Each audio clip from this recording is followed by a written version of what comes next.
Welcome, my friends. Today I'm going to talk to you about the value of making space. And what you will hear on today's podcast that you may not hear anywhere else is real life examples of what it's like to be vulnerable and jump in or out of something, not knowing the outcome. But, as time passes and with some hindsight, seeing, oh my God, I'm so glad that I did that because if I hadn't, I may not have. And so I'm here today to share some encouragement to you to pursue the thing, whatever the thing is, and to make space for the thing, even if it doesn't seem practical or logical. Okay? And I'm specifically talking about career and personal development related things, but they kind of naturally sort of spider web out into other areas of life. And so the first thing that I'm going to talk about, you've heard a little bit about before, but I'm going to go into more detail. And that is making space for my passion and something I had always felt pulled to do, which was to write stories. And the way that I made space for that, you've already heard about some of it, but like when I kind of began, it was, when I was on maternity leave, when my son was napping, or sometimes if I got an idea, it was pulling over on the side of the road and writing it down. And writing, my passion, making space for it meant changing a couple small habits, to just give myself the time and space to think about it, whatever that could be. And when it comes to writing, the more that I grew to love making stories, the more that I found other opportunities to make space to do that. I deleted social media entirely for a while to... Instead of scrolling, I would write. And so making space for the thing that you love, number one, can just be as simple as changing some of your daily habits. And if you're someone who really struggles with your phone, or even if you're not, I would encourage you to leave your phone in another room. So if you want to make more space for reading, or maybe you like working with your hands on woodworking projects, or I don't know what you do, or make more space just to focus and make eye contact with your partner or one of your children, put your phone in the other room so it's not even within arm's reach, and make space to give that one-on-one attention. If you want to make space to experience nature more, that's something that I recently have been doing, and to really focus on that nature. Find spaces where you can take walks, whether that's 20 minutes, whether it's 60 minutes, instead of binging that show for 30 minutes, just go outside and do it. And I would highly encourage you, like if you're uncomfortable walking alone or without a phone in case something happens, just silence it. Just simply make space by silencing it so you're not getting pinged by notifications as you're trying to enjoy nature. And so those are just a couple of quick examples of how to make space in your everyday life for the things that you love. And it can be as simple as leaving the phone in the other room, making a different choice instead of scrolling, to begin writing, or to, go out to your porch and paint for 20 minutes, whatever it might be. The key thing here with this practice of making space is just to give yourself permission to do whatever you can. Don't put pressure on yourself of, if I can't practice for piano for 60 minutes, then I can't practice at all. If you can only practice 5 minutes, you can only practice 5 minutes. That's still 5 more minutes that you didn't have before. Don't put pressure on yourself of, if I can't walk for an hour and a half and get deep into the woods, then I'm just not going to do it. No, take that pressure off. Go take that 10-minute walk. It's still something. Maybe you can't spend 2 hours outside with your kid teaching them how to play catch, but you can leave your phone in the other room and spend 20 minutes with them, whatever it might be. So this first advice is all about just taking the pressure off of yourself of it has to be all this or nothing, and just do what you can. But it all centers on intentional focus. You know what I mean? Like giving yourself that gift of, I am going to put my focus on this. And even if my mind wanders, I'm going to come right back to it. So that's kind of advice number one about how to just make some space every day and take the pressure off of how long you think it might have to be. The second piece of advice that I am going to give you is to stop ignoring the thing that's nagging at you. And maybe nagging is a negative word to use, but I use the word nagging when I really mean like kind of pulling at you, tugging at you, or maybe it really is actually nagging at you. If you have something that you are feeling pulled to do, even if you don't fully understand it, jump in, okay? And the way that you recognize something pulling you is like you keep noticing things that remind you of that. And so I'll give you an example. If you've wanted to start playing basketball, and I don't care how old you are, maybe you're 57 years old and you're like, you know what, I want to join a basketball team. And you've noticed basketballs everywhere, or you've noticed on TV when you flip it on, something related to basketball, whether it's a game or an interview with a professional pops up, or everywhere you drive, you seem to see kids playing basketball. And you find yourself feeling envious of them, or you find yourself interested. It's like, don't ignore that. Give yourself time, number one, to ask yourself, why do I want to play? Look for that answer. And then give yourself some time to try it out, even if you're not good at it right away. Nobody's good at anything when they first start, okay? So like, join the YMCA or your local gym. Pretty much all YMCAs or gyms have a basketball court, or a lot of public parks will often have free basketball courts, and you can get a basketball for $10. You know what I mean? So just don't go and start shooting the ball. But listen to the thing that's pulling at you. If you've noticed, kind of signs of something, give that thing your attention whenever you're able to. And so the second piece is, if there's something that's been pulling at you, stop ignoring it and start exploring it. And I can tell you from experience with writing, because writing had been pulling at me for a long time. Every time a new book would come out, like I remember when The Hunger Games came out by Suzanne Collins, and I loved those books. They came out when I was in like my early 20s, and were really like a good kind of escape for me a little bit. An escape that actually turned into a direction that I wanted to take my life, but that's maybe a story for another time. I really loved those books. I would get absorbed in those books, but I kept thinking, the more I read them, the more I was kind of envious, because I thought, hey, I could do this. I can make a story. And I heard, in an interview with a comedian, Hannah Berner, that was her name. And of course I heard her on Jay Shetty's podcast.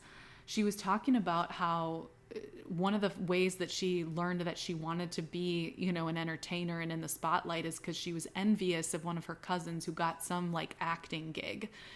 And, she said, if you're feeling envious of someone, and I agree, ask yourself, why am I feeling envious?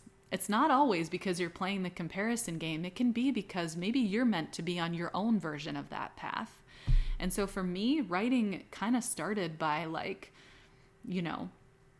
me thinking, hey, I'm envious of Suzanne Collins. I want to write really good stories. I love really good stories, and I want to write them. Another way that writing came to my attention is when I was in high school, I was super emo, and I would write poems to get my feelings out, So it started even that young. And then, I volunteered with this church youth group, and I found that like, I wrote down a couple short stories about my real life experiences. And this was into my early 20s. I wrote a short story about finding out that one of my friends had committed suicide, which was awful. So I wrote a short story about what that experience was like. And I wrote another short story about my experience with being in an abusive relationship in high school. And I used those stories as ways of connecting with the youth that I was volunteering with and helping them through some of the things that they were going through. And so stories came to me, and the pull to write stories came to me in unique ways. Fast forwarding to when I actually first started my novel Sheltered, which I shared about a couple episodes ago. I was crying in the shower over the story of my own life and thinking, there's more here. I have more to tell. I have more to explore. I have something I want to say to the world. I'm going to just do it. And so whatever is pulling at you, whether that's basketball or public speaking or nursing or just whatever it is, that's been pulling at you and maybe tapping you on the shoulder for a good portion of your life. Because the more that I reflected on my life, the more I realized that writing has been knocking at my door for a long time, appearing in the form of the poems I wrote in high school, appearing in the form of envy at really good books because I wanted to write really good books too, appearing in the form of connecting with people I was trying to help through the power of story and enjoying that creative process, appearing in the form of becoming an English teacher, right? Where the main things that we teach are reading and writing.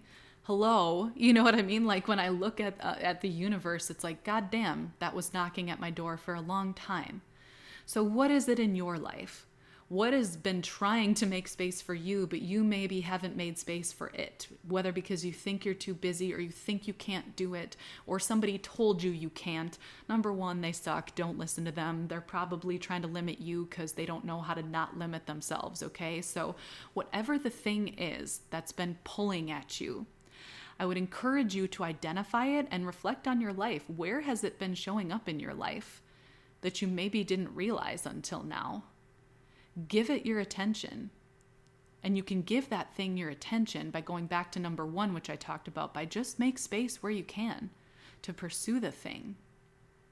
And then number three, okay? Number three. Now, this is the scariest one, but the one that I want to talk about the most because although it's scary, it's so important. Do not be afraid to be vulnerable enough to stop doing something that's harming you so that you can start exploring the path that you were really meant for. And I'm just going to talk about my direct experience with my job. As you guys know, I quit my job I don't even know how long ago now, 6 months or something like that. And I did not know what the next step was when I quit that job. All I knew is that I had all this passion, right? I had all these ways that I wanted to help people and create, and I just felt like the systems around me were not supporting that. They were not supporting the kind of environment that I wanted to create, and I didn't like who I was becoming. That's a good clue that you might be doing the wrong thing if you start to not like the person you're becoming. And the person that I was becoming was somebody who had a short temper. I was putting so much energy into managing emotions of teenagers that were outside my control that I didn't have the energy to pour into my kids when I got home. I became more irritable. I also recognized that it was time to walk away when I knew I had done everything in my power to make it better while I was there. And I can honestly tell you, I did everything I could at that job to make it work for the benefit of me and my students, but it wasn't working. And I had to walk away. And so if you are involved in a job or maybe a family, maybe you're hitting a point where you need to get divorced or you're living somewhere, like let's say you're living, in a town or a community that you've kind of outgrown, or maybe you haven't outgrown it, but it's like maybe, and I'm going to use this example because it's an easy one for me. Maybe you live in a really cold climate and you're like, you know what? I need to be near the ocean. I need to be in the desert where the sun is beaming down on me. I got to get out of here. Take that step. If it's within your means to walk away from something where you just don't fit anymore, make space by taking the next step. And I want to emphasize this really clearly. You don't have to know your next 10 steps to just take that first one. Because often when it comes to our dreams and our goals and the things that lie really deep within us, we don't see the outcome of that for a while. And that's because big dreams, big goals, big mindsets take a long time to develop, but it is so worth it. And you find so many gems along the way. I still don't know what my next career move is. I don't know. But in this span that I've had of this, 5-6 months since I quit my job, I have been able to write so many more stories that I wouldn't have been able to write otherwise. Meaningful stories. It was like I was able to pull that energy that I was putting into teaching into these stories about this superhero who cares for the earth and who cares for herself and those she loves. And it's a story of empowerment, that I wrote to empower others, especially women. I don't know that I would have finished that story had I not quit. I wrote a story about, surviving domestic abuse and made it magical and published that one too. I'm working on, I'm going to keep the identity of this one secret, but I'm going to just say I'm working on another story too, where I'm rewriting a character that I think was maybe done wrong, in a light that empowers her too. I wrote Messages from the Swamp Air, which I told you about in a recent episode, which is my vision of how to create a more equal world that honors the indigenous people who lived in this country, before colonists came. I have, I've been able to spend time with my kids and actually focus my attention on them because I have 6. That's a lot of fucking kids, okay? Like, I've actually been able to give them one-on-one attention, whether that's going to buy bras or going swimming or just whatever it is. I've been able to give them that one-on-one attention that I wouldn't have been able to otherwise. I don't have all the answers. I just took a step. I made space for who I really am and the life I was really meant to lead by walking away from something that wasn't good for me anymore. And I bet if this applies to you too, you know who you are.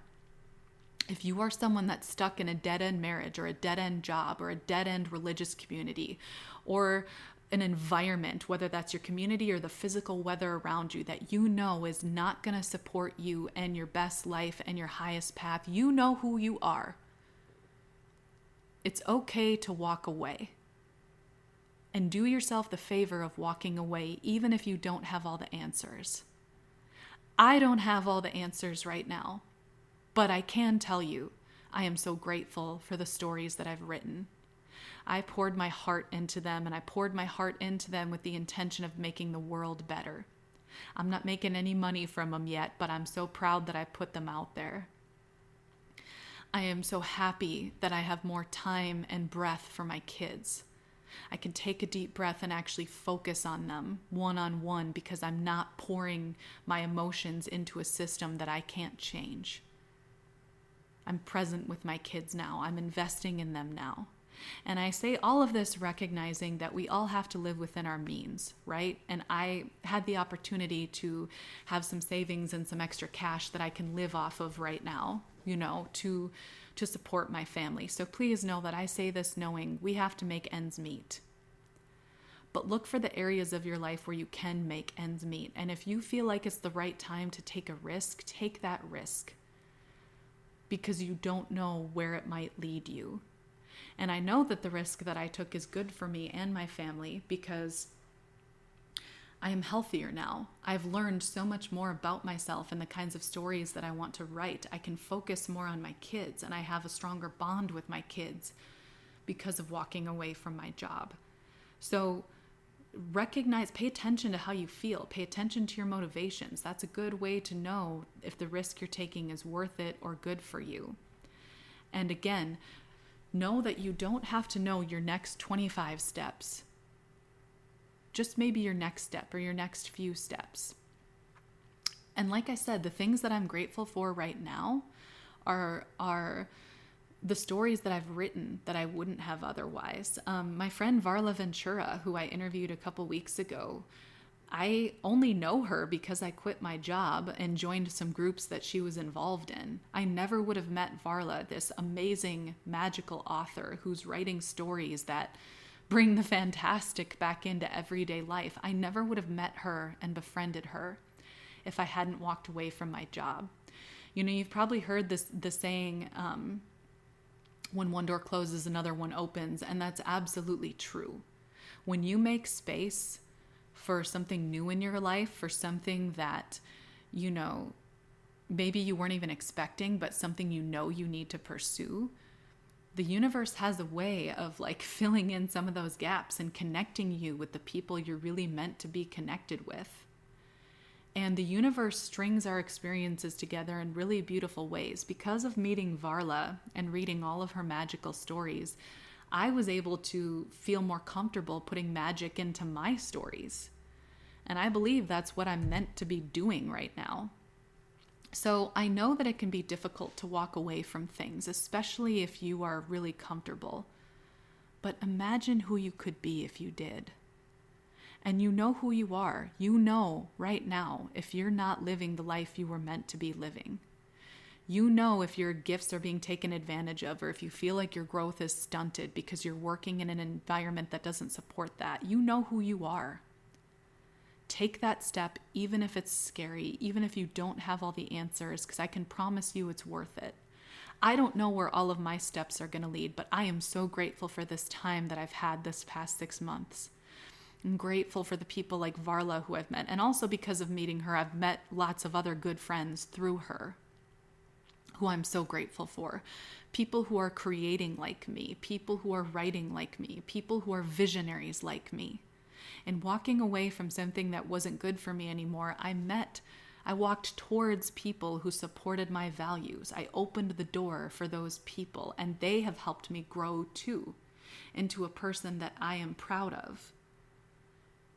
You know if you need to walk away from something, and it is so worth it to walk away, to give yourself the space to see what you might be capable of and where it could lead you. And this is going to connect back to all the episodes I've talked about recently where you never know what your planted seeds will grow into. I love these stories that I've written. I don't know where they're going to go. I hope people read them because they're written with the intention of improving the world, but I don't know if people are going to read them for sure. But what I do know is I love the person who I became while writing them.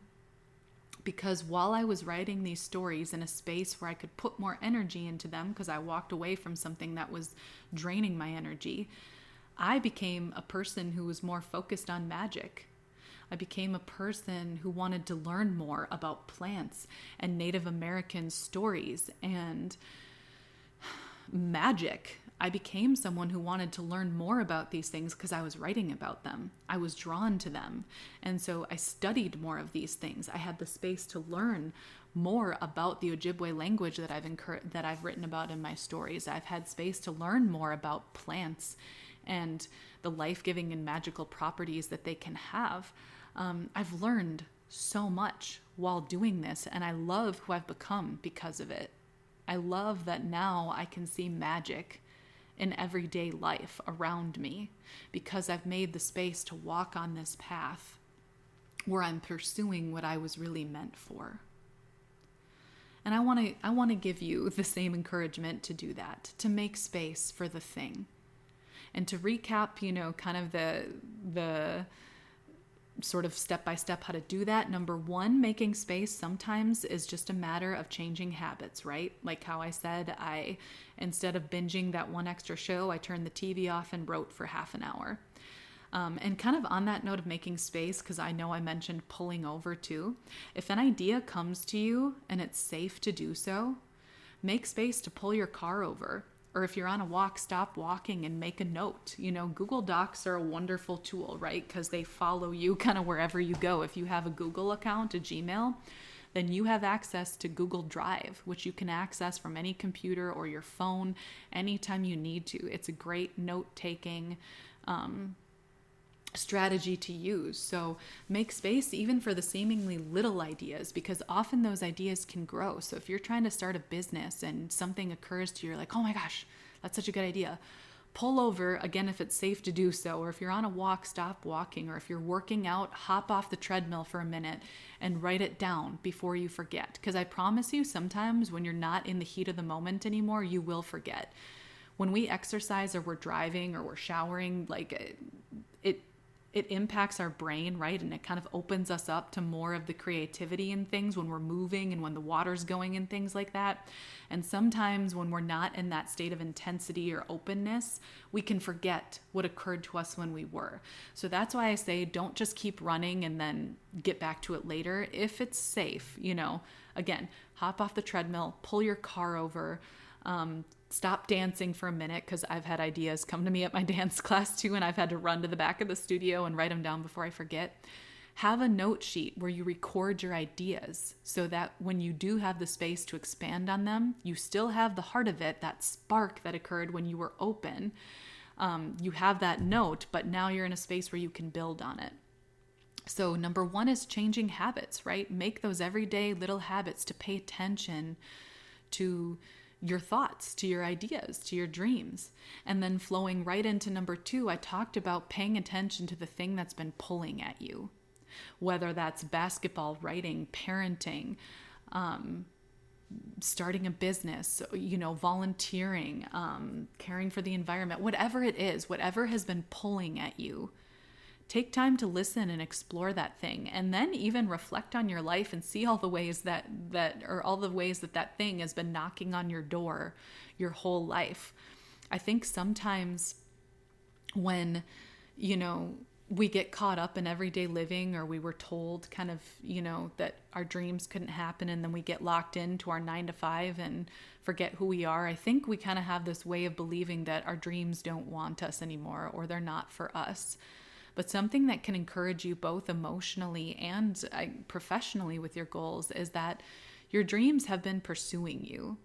They haven't given up on you. And I promise, if you just reflect on your life, at that thing that's been poking at you, you will see all the ways it tried to enter your life before, and it was trying to get your attention before. So give that thing your attention now, as much as you can. And then number 3, don't be afraid to be vulnerable. Brené Brown's years of research shows us that the best way to live your life to the fullest is to be vulnerable, to take risks, to put yourself out there. And so in the case of pursuing your dreams, take your next step, even if you don't know the outcome. If your family can survive it, and if you can do it within your means, take the next step. Pursue the thing, even if you don't know the outcome. Plant the seed, work on the story, make that connection, get coffee with that person, whatever it is. Take the next step. Be willing to be vulnerable. Be willing to not know 10 steps in front of you, but you can still know that you're on the right path based on if you feel, you kind of follow your heart. You kind of follow your intuition, and you know when you're headed in the right direction. You can sense it. So take the step of following your heart, of following your intuition, even if you don't know where it's going to lead, and see all of the wonderful things that are being given to you along the way. Just by opening yourself up to a new career or a new relationship or a new environment, a new community, you're inviting in people who support and share your values, situations that support and share your values.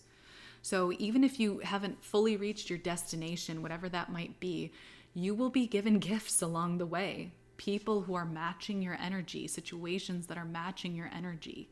And I can attest to that. I can attest to, by stepping away from something that was no longer good for me and toward my dreams, even though I'm not all the way there yet, I've met some wonderful people along the way that have supported that path. So I'm here to encourage you. I'm here to encourage you to pursue whatever it is, to make space for whatever it is. And of course, since, I'm talking about my dreams on this podcast, I would love it if you jumped over to lovingcreatively.com, my website, to read some of my stories, see some of this passion that I've poured into it.